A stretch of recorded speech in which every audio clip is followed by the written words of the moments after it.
The reading is from John 2:13 to 25. When it was almost time for the Jewish Passover, Jesus went up to Jerusalem. In the temple courts, he found people selling cattle, sheep, and doves, and others sitting at tables exchanging money. So he made a whip out of cords and drove all from the temple courts, both sheep and cattle. He scattered the coins of the money changers and overturned their tables. To those who sold doves, he said, "Get these out of here. Stop turning my Father's house into a market." His disciples remembered that it is written, "Zeal for your house will consume me." The Jews then responded to him, "What sign can you show us to prove your authority to do all this?" Jesus answered them, "Destroy this temple, and I will raise it again in 3 days." They replied, "It's taken 46 years to build this temple, and you are going to raise it in 3 days?" But the temple he had spoken of was his body. After he was raised from the dead, his disciples recalled what he had said. Then they believed the scripture and the words that Jesus had spoken. Now, while he was in Jerusalem at the Passover festival, many people saw the signs he was performing and believed in his name. But Jesus would not entrust himself to them, for he knew all people. He did not need any testimony about mankind, for he knew what was in each person.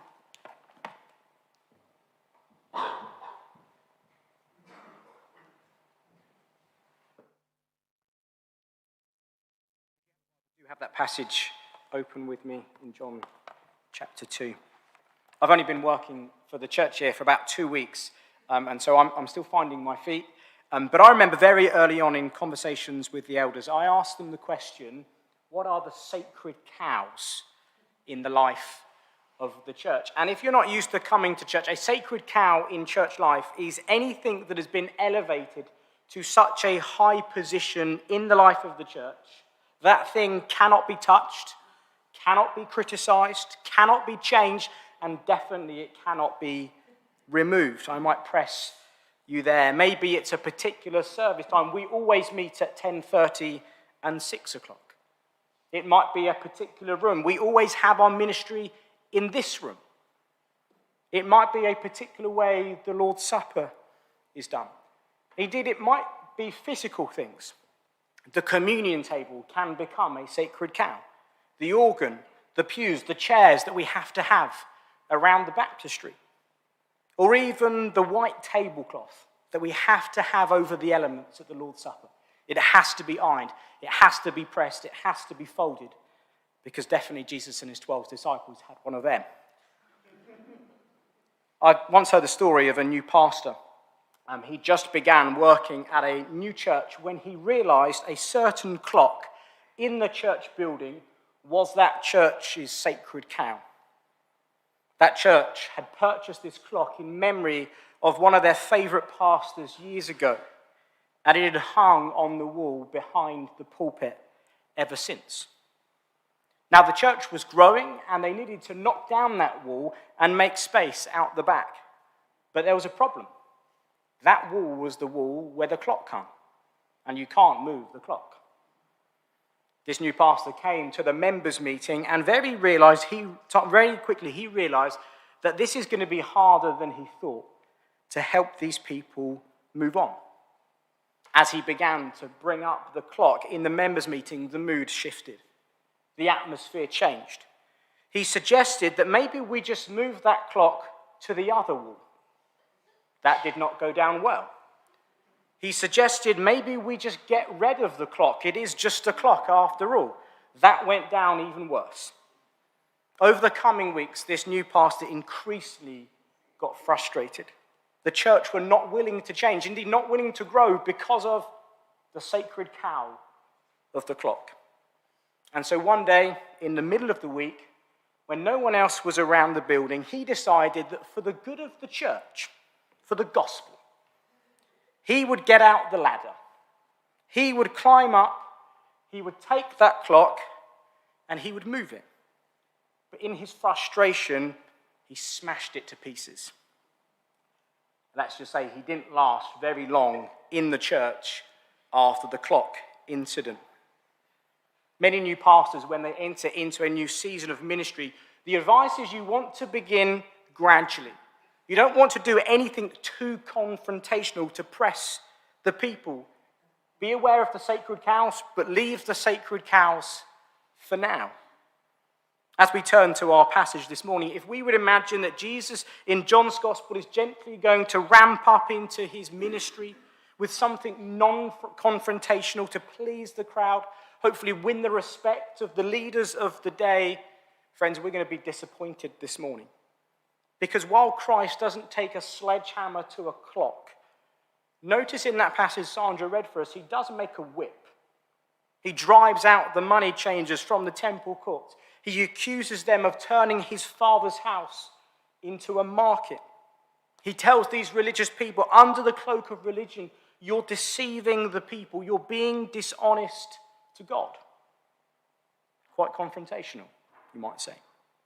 Last week we started a new series looking at the 7 signs in John's Gospel, and we learned there as Jesus in John 2 turns water to wine, we saw how in the coming of Jesus the Messiah, abundant and overflowing joy is breaking in.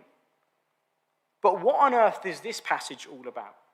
What does Jesus' zeal here in these verses demonstrate to us about his identity, his ministry, his mission?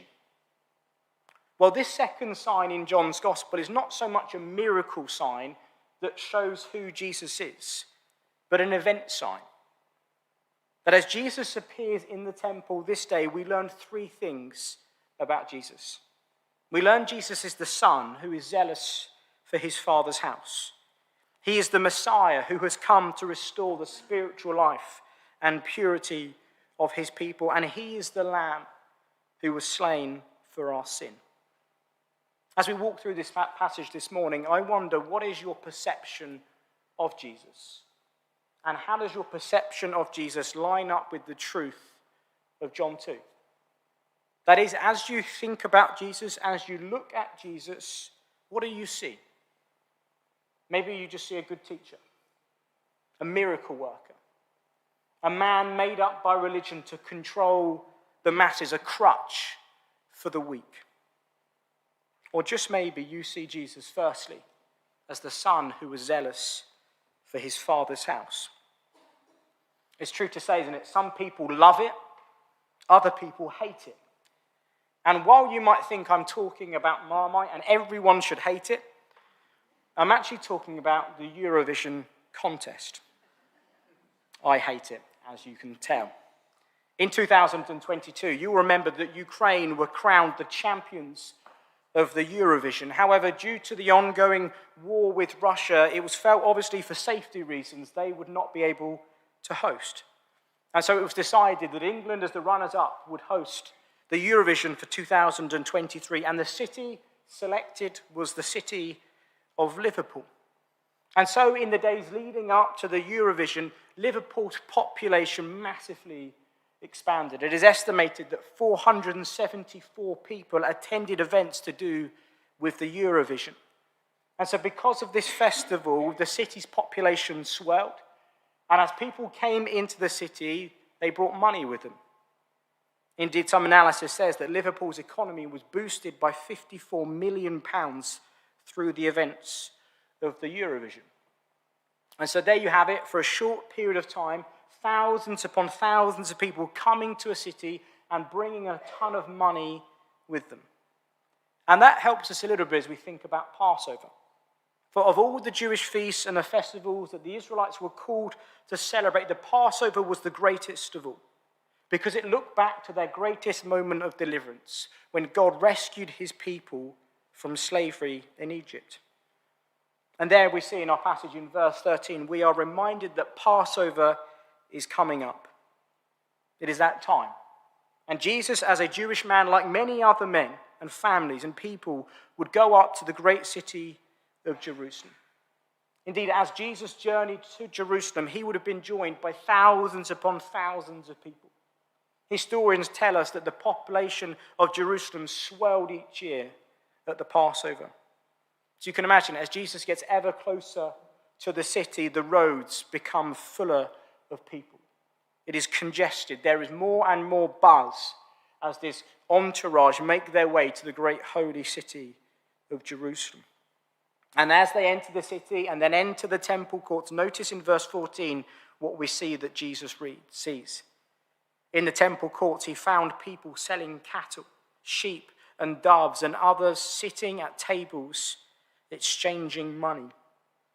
Now, these temple courts are likely the courts of the Gentiles. It was the only part of the temple area that non-Jews were able to visit. They were kept far back from the presence of God. And in these temple courts, you were able to buy sacrifices. They had been made available for you. And so as Christ comes and enters the temple, his Father's house, he starts his work of sanitizing the temple, as it were, in verse 15. So he made a whip out of cords and drove from the temple courts both sheep and cattle. He scattered the coins and the money changers and overturned the table. If you Google Jesus, you will see many different portraits of him. Indeed, he is often pictured as Jesus, gentle, meek, and mild, maybe holding a lamb, or surrounded by children, often with a slight radioactive holy glow. But friends, the Jesus we meet in John 2 is far different, isn't he? He's strong. He's a man's man. He's there to protect the honor of his Father, even at times, you might say, being violent to do so. Indeed, just picture these moments. Can you imagine the commotion, the dust storm rising from the temple courts? Lambs are running loose. Doves are flying everywhere. Coins are rolling on the floor. Kids are shouting scrambles and trying to grab as much money as they can. Those who have been engaged in selling to these poor worshippers are running for their lives. And in the midst of this commotion is one man and a whip and a passion for his Father's glory. Indeed, we know in ancient times the whip was often a symbol associated with royal authority. And so who is this man? Well, this is the Son, asserting his royal rights as the true king of Israel, seeking to re-establish honor for God. Verse 16, to those who sold doves, he said, "Get these out of here. Stop turning my Father's house into a market." Why does Jesus get angry this day? Some might say it's simply because people are selling things in the temple courts, but that is not the case.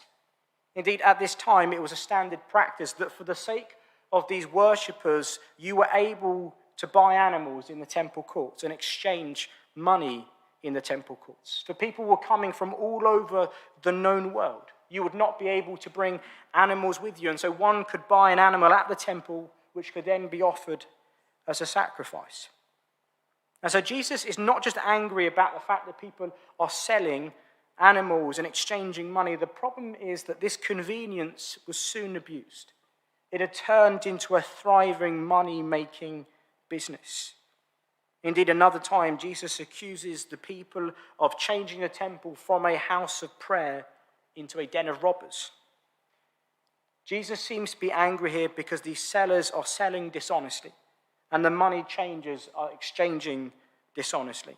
Maybe they're selling animals that are sick rather than pure, overcharging for the price of an animal, knowing no one could go anywhere else. Money changers are exchanging these foreign coins at an exuberant rate, using inactive weights and measures. And all of this is being looked at by the temple authorities, who do not mind this abuse at all.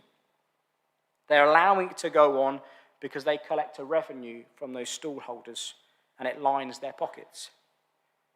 And so here in this day in John chapter 2, as Jesus enters the temple, he looks around. And instead of seeing scenes of solemn dignity and murmurs of prayer, there's haggling and there's heckling. Instead of broken and contrite hearts, there are deceiving hearts, people trying to make a quick buck. And so Jesus looks on in outrage. He's angry at these people because they're trying to make a profit when people are trying to worship, exploiting the religious zeal of these visitors to Jerusalem, at the same time desecrating the temple and profaning the name of God and the worship of God. And they're doing it all, notice, under the cloak of religion. And so here is Jesus the Son defending the holiness, the hallowedness of the name of God the Father, reminding the people that the temple was to be set apart and kept holy for God. In fact, as Jesus this day stands here in John 2 at the temple, this was the holiest place in all the earth. This was the place where people could go and meet with the God of heaven, but people had become flippant. And so Jesus flips the tables. For Jesus is seeking to remind people of the sacredness of the temple and the hallowedness of God's name.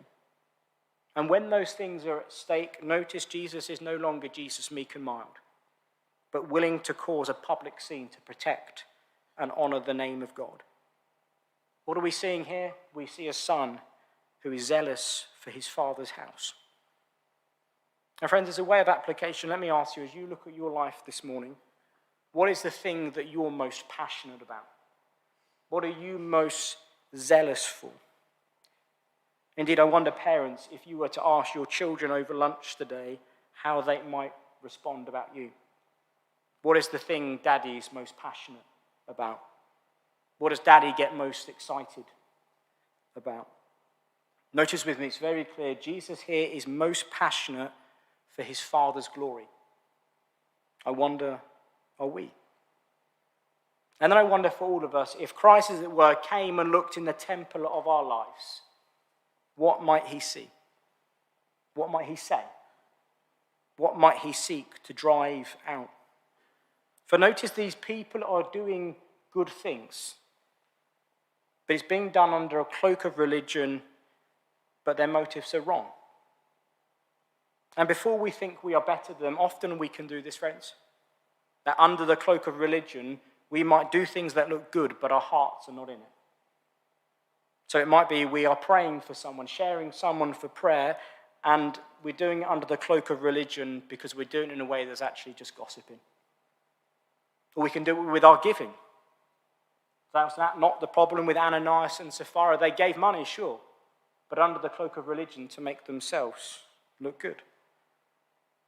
If Christ came to the temple of your heart, what would he say? What would he do? Here is the Son who is zealous for his Father's house. And then here is the Messiah who has come to restore the spiritual life and purity of his people. Last week, in this very chapter, we noticed that in the wedding at Canaan, the wine had run out. And now in the verses that follow on straight after this, not only had the wine run out in Cana, but reverence for God had dried up in the temple. You see, while in the land of Israel there was very much a remnant who were faithful to God, sadly here there is no reverence when it comes to these leaders. They're not about reverence for God, but revenue. And a revenue that we've seen was obtained by their exploitation of people's desire to worship God. As here, as Christ comes to the temple, he is seeking not only to purify it for the name of God the Father, but seeking to restore spiritual life to the people. And as Jesus does this, these religious leaders and these Jews in verse 18 of our passage should have known that is the very thing the Messiah was going to do. Way back in the days of the Old Testament, it is clearly taught that when the Christ, the Messiah, comes, he would correct the misguided worship of Israel. In the Old Testament book of Zechariah, it says this: "And every pot in Jerusalem and Judah shall be holy to the Lord of hosts, so that all who may sacrifice may come and take of them, and boil the meat of the sacrifice in them. And there shall no longer be a trader in the house of the Lord of hosts that day."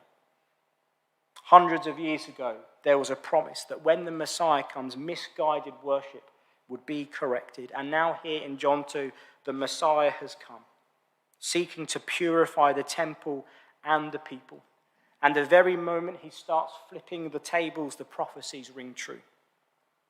You see, Jesus here in this passage is gathering up all the loose end of Old Testament prophecies and laws and symbols and signs in such a way he's saying, I'm going to act this out in front of you, so that you will know I'm going to fulfill all of it to the last dot. You see, and while the religious leaders miss the sign, notice with me that the disciples catch something. Because as Jesus is making a whip and flipping the tables, in our passage it stops and there's an editorial note. Verse 17, his disciples remembered that it is written, zeal for your house will consume me. And if you've got a Bible open in front of you, you'll see a footnote there. And that is a direct quote from Psalm 69 and verse 9. And so in these very moments, as it's all kicking off in the temple, the disciples watch and they look and they remember a passage from the Old Testament. And they begin to say to themselves, wow, Jesus really is consumed with zeal for his Father's house. Wow, Jesus really is passionate for people's purity. That is what the scriptures told us the Messiah would do. And so as Christ flips the tables and makes the whip, he fulfills Psalm 69. And in the very moments these things are happening, notice with me on the other side of the temple courts, the religious leaders effectively declare war on Jesus. A war that will ultimately lead them to collude with the Romans and bring about his death. And why? Because Jesus is exposing their hypocrisy. They are not about the people's purity, but about profit. Friends, there's another way of application. Let me ask you, not only are you zealous for the glory of God's name, but are you passionate for people's spiritual lives? It is a privilege in our service later on to be able to baptize Elliot and Sarah. And if you've come this morning and you're friends or family of Elliot, you are first of all very welcome here today. But secondly, I'm sure one of the reasons why they have invited you is not only so that you're a part of this special day, but that you might know Jesus in the way that they have come to know Jesus. That their passion for you has led them to invite you so that you might meet Jesus. And friends, there's a question for all of us, particularly for those who call themselves Christians. Are we too passionate for people to meet Jesus? That when it comes to our friends, our family, our work colleagues, our neighbors, or even our enemies, does our passion for them to meet Jesus move us in any way? Or are we more concerned not about revenue, but actually about reputation? As we come back to our passage, notice by this point we've already seen the sign. The Lord has come to his temple seeking to purify it. This has been made crystal clear. The identity of Jesus has been revealed already. He is the Son and he is the Messiah. But now lastly we begin to learn that he is also the Lamb. Joseph Goebbels was the Nazi propaganda minister.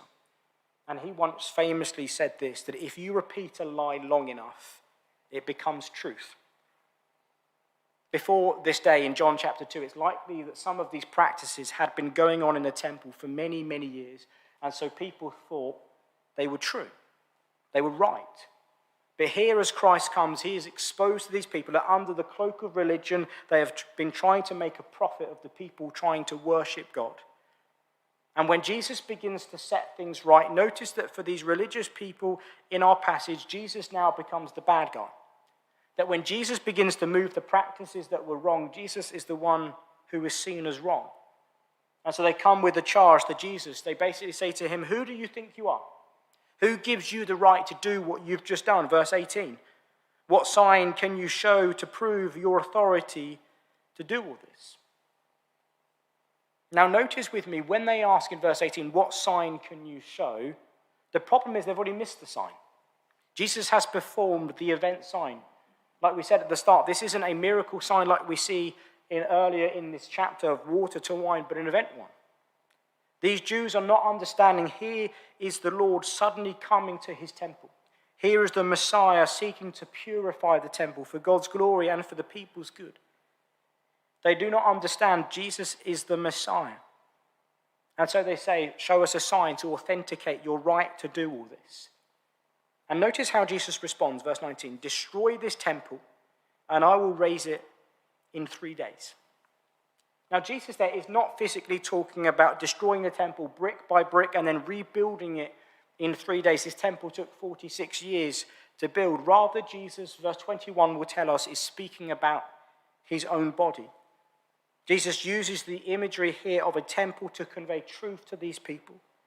But these religious leaders are spiritually blind. They misunderstand the truth. So they ask, verse 20, it has taken 46 years to build this temple, and you are going to raise it in 3 days.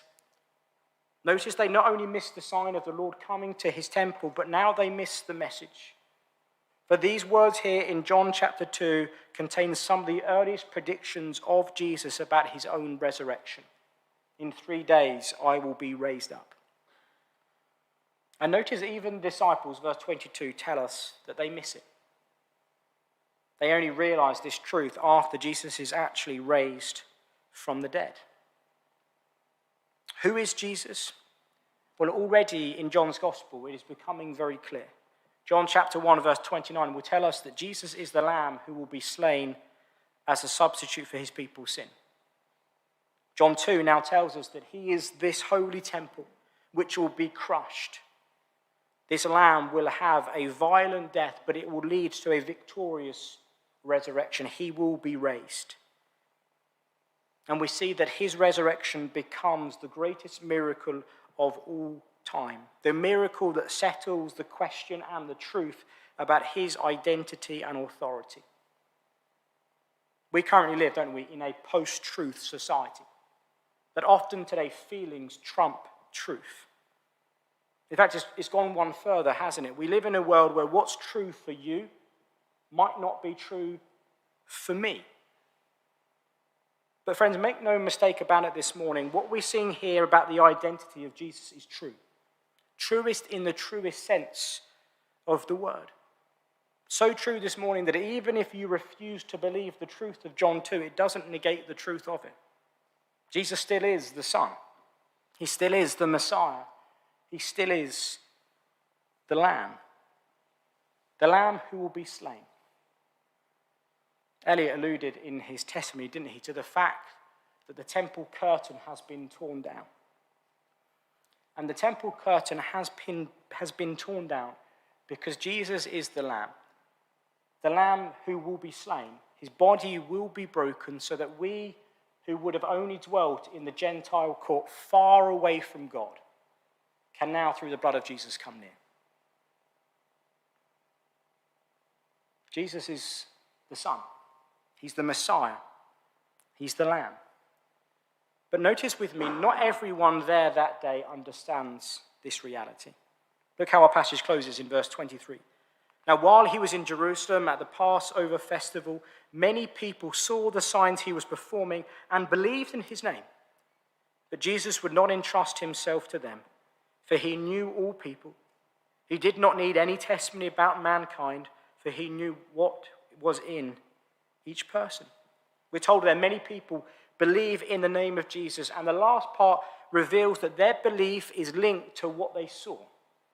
Maybe they saw Christ healing the sick or opening the eyes of the blind. And so if anyone were to ask them, who is Jesus? They might say he's a great prophet. He's a teacher who has been sent from God. That is what Nicodemus will say in the very next chapter. It all sounds great. The ministry of Jesus is kicking off despite this huge controversy, killing of the sacred cow. But then we read that Jesus did not entrust himself to them.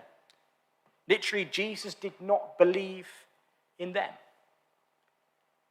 In other words, there that day in that group of people that looked on, while some might confess faith in Jesus, Jesus looks at them and realizes they are not truly disciples. It seems to be that some were looking at Jesus and saying, wow, the Messiah has come. Great, he's going to kick out the Romans from the land. Or he's the long-awaited Messiah. He's going to clean up Israel from the scum that has plagued us. But very soon it becomes clear that Jesus is not the kind of Messiah the people are after. Friends, whether you would call yourself religious this morning, or you're simply here because a spouse dragged you, or that you were invited by Elliot and Sarah and you really didn't want to seem rude by saying no, so you've just come along. Friends, each of us this morning has a perception of Jesus. You might look at him again and think, yeah, he was just a good teacher in his day. Or maybe he was a miracle maker. Yet you might say he was created by religion to control the masses. He's just a crutch for people who are weak. Or just maybe as you look at Jesus this morning, you realize that he's so much more. That he really is God amongst us. Friends, as we close, let me ask you, how does your perception of Jesus this morning and the truth of John chapter 2 line up? That is, when you see him, do you see the Son of God who is zealous for the house of God? Do you see the Messiah who has come to restore your spiritual life? And do you see the Lamb who was slain for your sin?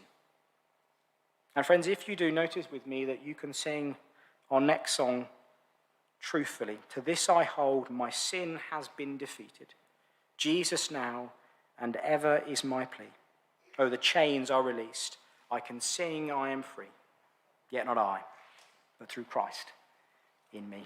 Let's sing together, and then we're going to come to the baptism part of our service.